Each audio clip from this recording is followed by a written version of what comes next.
Ako si Francis Riudique, hatid sa inyo ang mga pinakamainit na balita sa bansa dito sa News Force. Sa ulo ng mga balita, Red Alert status idineklara ng NDRRMC dahil sa bagyong Karina. Iba't ibang pambansang kasuotan, tampok sa SONA 2024. PBBM, iginiit na hindi kailanman kasama sa kampanya laban sa iligal na droga ang pagpatay. Senator Risa Hontiveros, ikinagalak ang opisyal na pagban ni PBBM sa mga pogo. Pekeng video ni PBBM na gumagamit ng iligal na droga, iimbestigahan sa bubuing task force ng PNP. SB19 magsasagawa ng Thanksgiving event para sa ika-6 na anibersaryo ng grupo. Patas at pantay na balita, komprehensibong ulat para sa pulso ng masa. Ito ang News Force.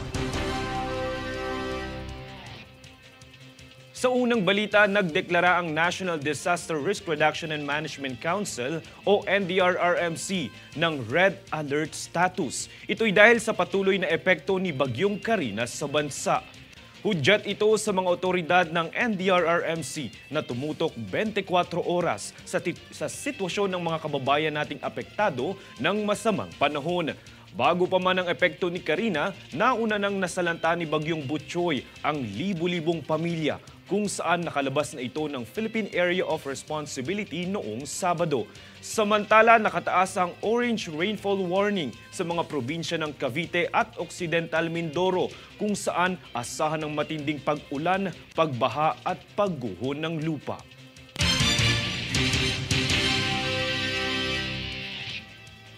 Samantala, bida ang iba't ibang disenyo, kulay at konsepto ng mga pambansang kasuotan ng bansa. Ito'y sa ikatlong SONA ni Pangulong Ferdinand Marcos Jr. kahapon. Ang detalye, yan ang tinutukan ni Princess Castro. Tampok ang makukulay at naggagandahang mga kasuotan ng mga panauhin sa red carpet entrance para sa ikatlong State of the Nation Address o SONA ni Pangulong Ferdinand Bongbong Marcos Jr. Mula sa simple at elegante, magarbo at ethnic-inspired dresses, ay talaga namang pinaghandaan ng bawat detalye, maging ang mensahe ng mga damit sa konsepto ng mga disenyo nito. From the Blaan IP community in Sarangani, South Cotabato, Davao del Sur. Actually, right now they're celebrating the Blaan Day in Shenzhen, so I wish them all a happy Blaan Day. Agriculture kasi abaka to eh. Taga Bicol ako, maraming abaka doon sa Bicol, so lalo sa Catanduanes, no, yun po yung ano. So ito pong ginamit natin, no. Kaugnay nito ay ilan sa mga nabanggit ng Pangulo sa kanyang talumpati, ang mga nasagot sa panawagan at inaasahang mabanggit ng mga senador, kongresista at iba pang panauhin. I'm glad that he focused on the poverty rate because at the end of the day, that's what we're after, reducing poverty. Tutuwa tayo, alam niyo yung nangyayari sa agrikultura, so natutuwa tayo, binanggit niya yung mga pinaglalaban natin, yung pagtatayo ng mga kadiwa. No, bagaman sinabi niya, ipagpapatuloy, sana meron kasi tayong House Bill na final dyan, 3957, sana sinabi niya gawing priority, no, isama sa priority bill, no, para nang sa gayon, hindi yung nakadepende kung sinong administrasyon yung nandyan, no. Sana nasabi niya yan, no. Yung pong isang hinahanap natin, yung post-harvest facility, no, na sana nagdagan yung pondo. Bagamat nabanggit niya na 900,000 yung mga binigay na mga farm equipment sa ating mga kooperatiba, sana lang simplihan, streamline, liberalize yung pag-a-avail ng mga ganito, no. Yung isang hinahanap ko talaga dyan, yung sana mas komprehensibong plano sa fishing industry. Samantala, ilan naman sa mga panauhin ng tila nakulangan sa mga binanggit na aksyon ng Pangulo, gaya ni Gabriela Party List Representative Arlene Brosas na nagbitiw ng katagang walk the talk. Sa kabuuan, marami ang natuwa, pumalakpak at napatayo sa naging sona ng Pangulo, partikular na ang pag-anunsyo nito na ban na ang mga pogo sa bansa simula ngayong Lunes. Mula rito sa lungsod ng Quezon, Princess Castro, nag-uulat para sa One Media Network.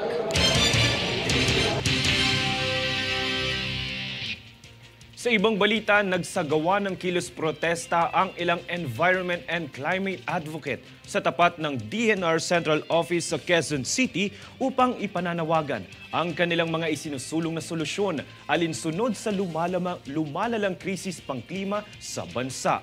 Ang kaganapang yan ang tinutukang muli ni Princess Castro. Bago pa man mag-umpisa ang ikatlong State of the Nation Address o SONA ni Pangulong Ferdinand Bongbong Marcos Jr. ay nagsagawa ng pagkilos protesta ang ilang climate and environment advocate sa pangunguna ng Philippine Movement for Climate Justice sa harapan ng Department of Environment and Natural Resources Central Office sa Quezon City nitong Lunes. Kanilang panawagan ay ang pagkakaroon ng National Climate Emergency na siyang agarang tutugon sa lumalalang krisis pangklima sa bansa. Dahil ito ang magbibigay ng urgency sa ating pamahalaan na gumawa ng konkretong aksyon at plano upang solusyonan at magkaroon ng pagbabago sa sistema na meron tayo for a total just transition. Batay sa talumpati ng Pangulo, natutugma ang mga panawagang ito sa mga nabanggit na tinututukan ng administrasyon kung saan anya tutugunan nito ang iba't ibang inisyatibo patungkol sa adaptasyon at mitigasyon sa klima, partikular na ang lumalalang issue sa climate change. Anya, patuloy ang malawakang paghahanda para maging alisto sa pagtugon ng gobyerno sa mga suliraning pangkalikasan. Paliwanag ng Pangulo, magtatayo anya ng mahalagang infrastruktura sa iba't ibang panig ng bansa na sentro sa paghahatid ng tulong. Sa kasalukuyan, ayon sa Pangulo, ay nasa halos 100 evacuation centers na ang mga naipatayo sa buong bansa.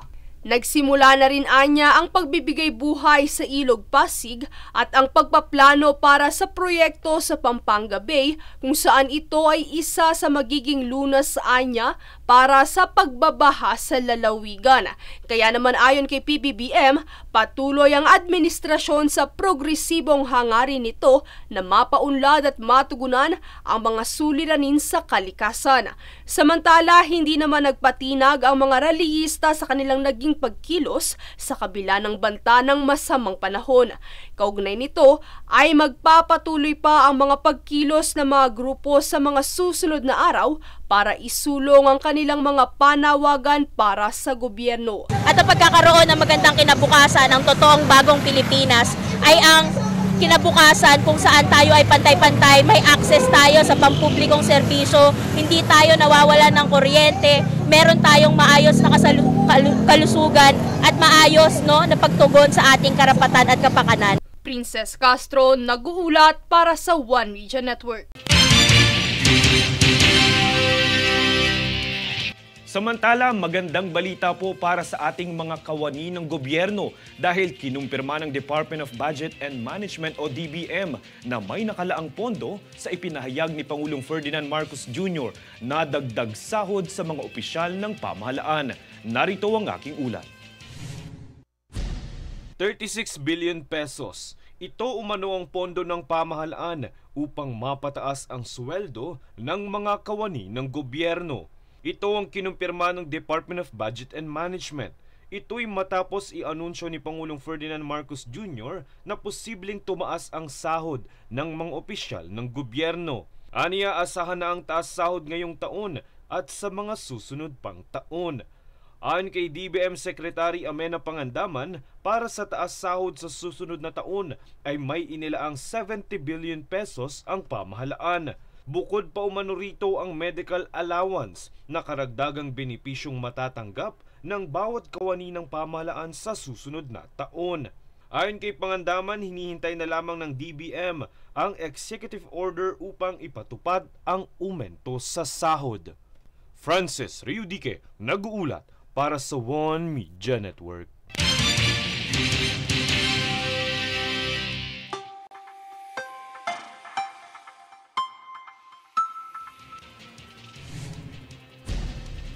Sa ating ulat panahon, patuloy na lumalakas ang epekto ni Bagyong Karina habang nakalabas na ng bansa si Bagyong Butchoy. Nasa 380 kilometro ng silangan ng Apari, Cagayan si Karina na may maximum sustained winds na 130 kilometro kada oras habang kumikilos pahilagang kanlungan, sorry pa.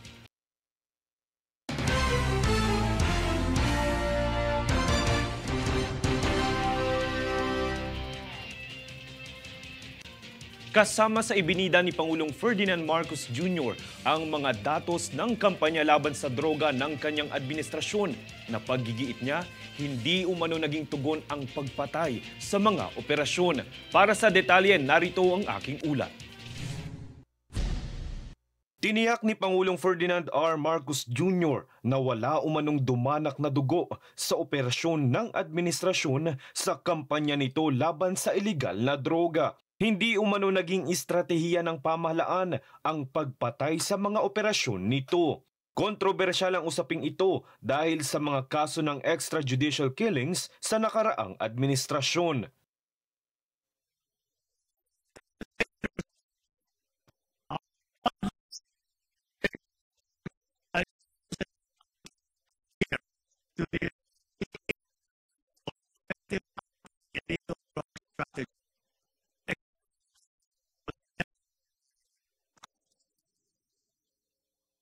Isinawalat ni Pangulong Ferdinand Marcos Jr. na 79% na ang drug conviction rate sa bansa.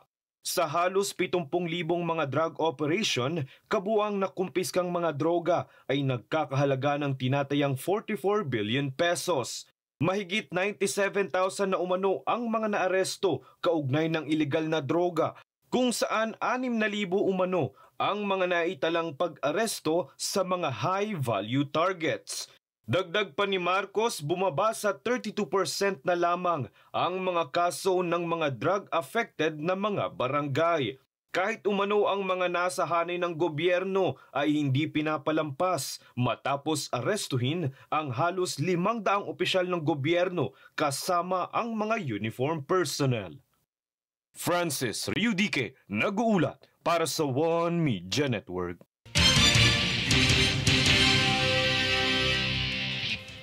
Kaugnay pang balita, hinamon ni dating Pangulong Rodrigo Duterte na magpa-hair follicle test o drug test si Pangulong Ferdinand Marcos Jr. Ito'y kaugnay ng kumakalat na malisyosong video ni Marcos. Ayon kay Duterte, ito ay upang mapabulaanan na ang inilabas na video ng hakbang ng maisog kung saan makikitang kumukonsumo si Marcos ng umano'y cocaine. Paglilinaw pa ni Duterte, walang kinalaman ang liderato ng hakbang ng maisog sa inilabas na video dahil mga volunteers ng grupo umano ang nagsiwalat ng video nang walang alam ang komite. Samantala ay giniit na ng pamahalaan na peke at deepfake lamang ang kumakalat na video ni PBBM.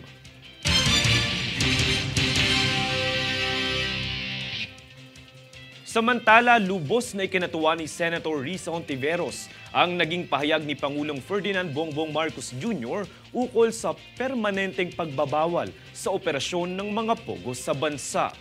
Ayon sa Senadora, isa itong hakbang para matuldukan na ang mga krimen na may kaakibat sa pogo.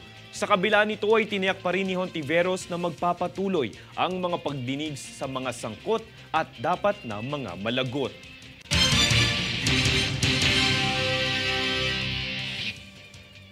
Matapos ang talumpati ni Pangulong Ferdinand Marcos Jr. sa kanyang ikatlong sona, nagpahayag naman ang iilan sa mga kongresista ukol sa kanilang hangaring isakatuparan ito ng kanyang administrasyon. Para sa balita, tutukan ang ulat ni Jade Buhoy. Sa naganap na ikatlong sona ni Pangulong Ferdinand Bongbong Marcos Jr. ay umani ito ng samot-saring opinyon mula sa mga kongresista.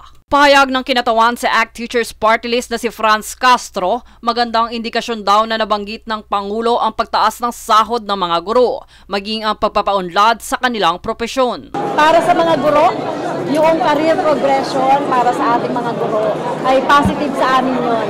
Ngunit aniya nangangailangan sila ng konkretong hakbang upang maisagawa ang pagpapababa sa presyo ng bilihin. Ilan sa mga kahilingan namin ay nasagot na.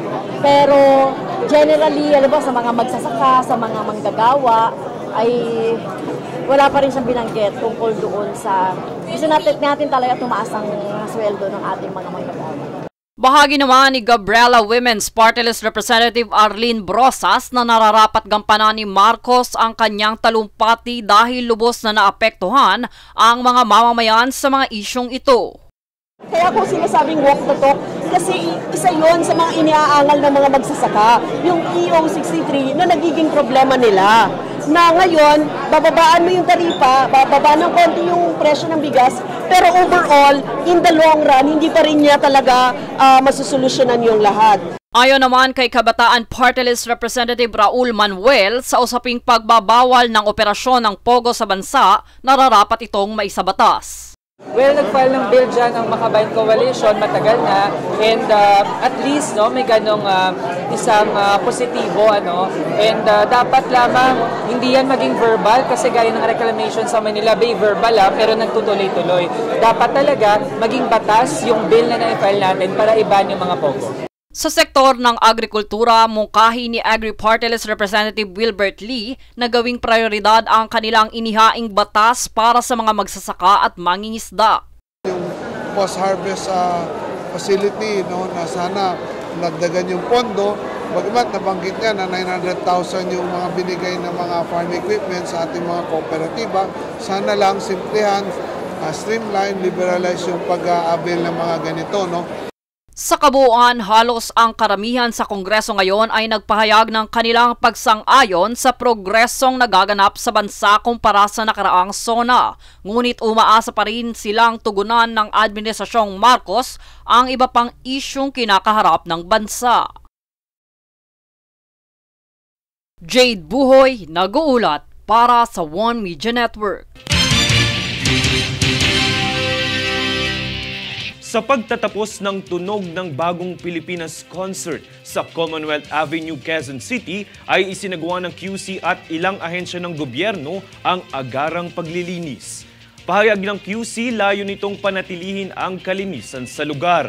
Kabilang sa mga naglinis ay ang mga kawani mula sa District 2 Action Office, QC Department of Sanitation and Cleanup Works, Department of Public Works and Highways o DPWH at Metropolitan Manila Development Authority o MMDA.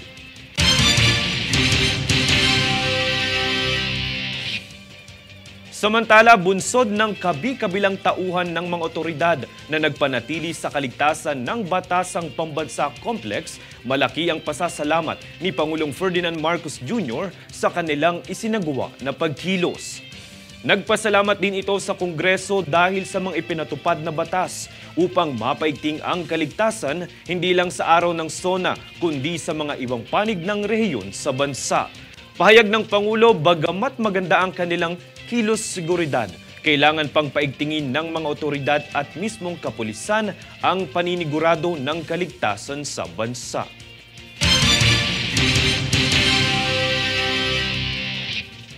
Susunod sa News Force. Grupo ng rallyista mula sa iba't ibang lalawigan nagsagawa ng kilos protesta, higit 1,000 delegado nakilahok.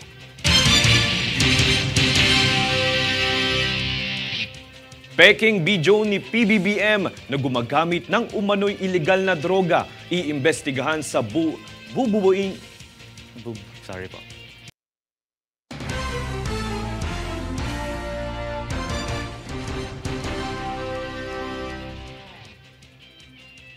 Iba't ibang grupo at organisasyon sa Metro Manila at Timog Katagulugan ang nagtipon-tipon sa iba't ibang bahagi ng Quezon City nitong Lunes upang magsagawa ng kilos protesta sa araw ng ikatlong SONA ng Pangulo. Ang detalye yan ang tinutukan ni Princess Castro. Ganap na alas 8 pa lamang ay kabi-kabilaan na ang mga nagkikilos protesta dito sa lungsod ng Quezon. Isa sa kanilang mga panawagan ay ang pagtigil sa paggamit ng coal at fossil fuel. Ilan pa sa mga isyong kanilang hiling na tutukan ng pamahalaan ay ang presyo ng bilihin, seguridad sa pagkain, mga libreng pabahay, ligtas at murang supply ng kuryente. Nakikisa kami sa mga mamamayan, lalo na dun sa mga mahihirap, na kalampagin ang ating gobyerno, na unahin ng mga palisiya para sa mga batayang pangangailangan ng tao tulad ng pagkain, hanap buhay, tirahan, at ayaw din po natin ng gera. Kaya naman po sa usapin ng West Philippine Sea, nananatili po ang aming paniniwala na kaya itong resolbahin, no, na kung saan ay hindi nakikialam ang iba't ibang mga bansa. Ang mga protestante ay nagsagawa ng pagkilos sa magkakaibang lugar sa QC.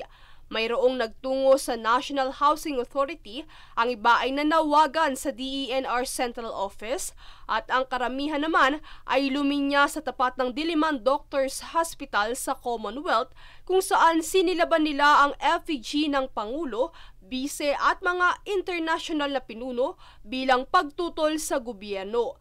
Kanilang isinisigaw,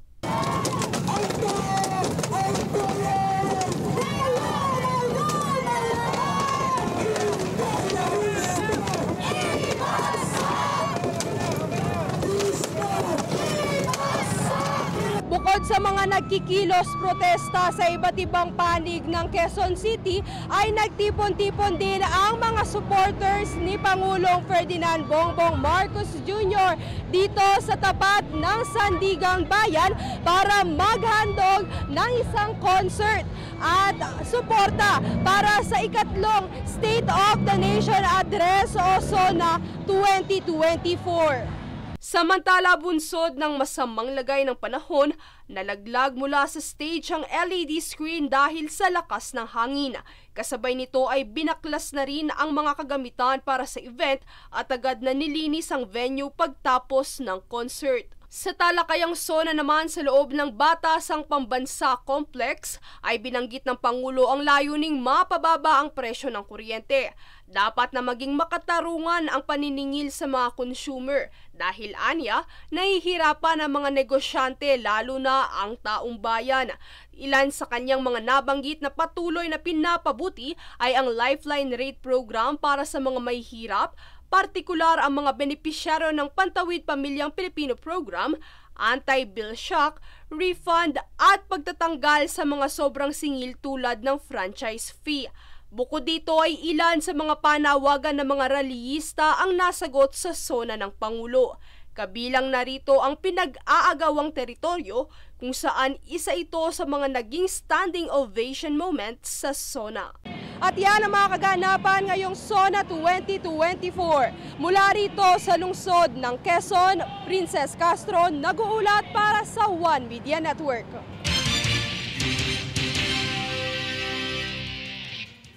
Samantala, sa pagkalat ng isang peking video kung saan gumagamit ang Pangulo ng umano'y iligal na droga, ay bubuo ang Philippine National Police o PNP ng task force para lubos na imbestigahan ito. Yan ang balitang hatid ni Daniza Lopez.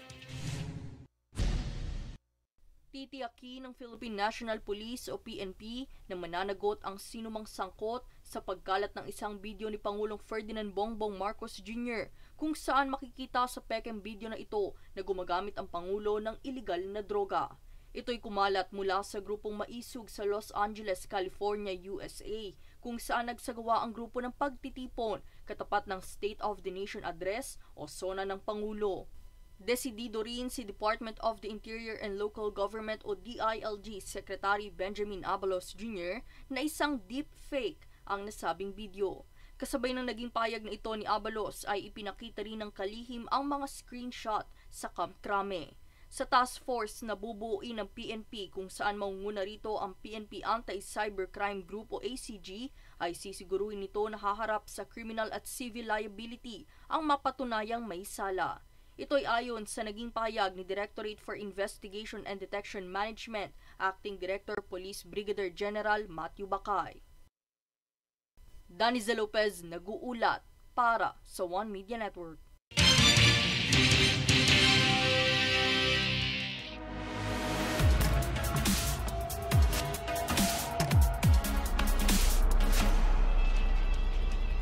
Sa darating na ika-6 na anibersaryo ng P-Pop Boy Group na SB19 ay magsasagawa ito ng Thanksgiving event. Ito'y upang ipagdiwang ang ika-6 na taon ng grupo sa industriya kasama ng kanilang mga fans. Ayon sa isang pahayag, ang selebrasyon ay gaganapin sa ika-26 ng Oktubre sa Araneta Coliseum. Samantala sa kasalukuyan, ang mga detalye gaya ng ticket prices at seat map ay hindi pa inihahayag.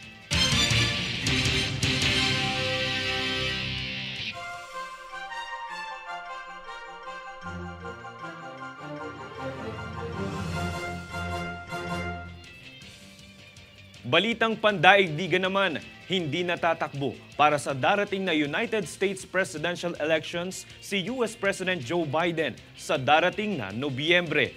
Sa kanyang pahayag at post, sinabi niya na malaki na umanong karangalan sa kanya na makapaglingkod bilang Pangulo ng Estados Unidos, na bagamat ninais muling tumakbo ay mas pinipili na lamang ituon ang kanyang panahon sa pagtupad ng tungkulin bilang Pangulo sa kanyang natitirang termino. Makakatunggali niya sana muli ang dating presidente at kamakailang kontrobersyal na si Donald Trump. Samantala, inendorso naman ni Biden si Vice President Kamala Harris na tumakbo at palitan siya bilang kandidato sa pagkapangulo sa darating na eleksyon.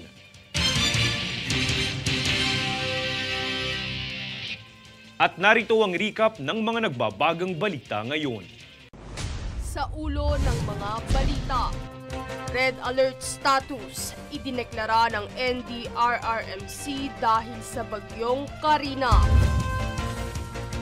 Iba't ibang pambansang kasuotan, tampok sa SONA 2024. PBBM, iginiit na hindi kailanman kasama sa kampanya laban sa iligal na droga ang pagpatay.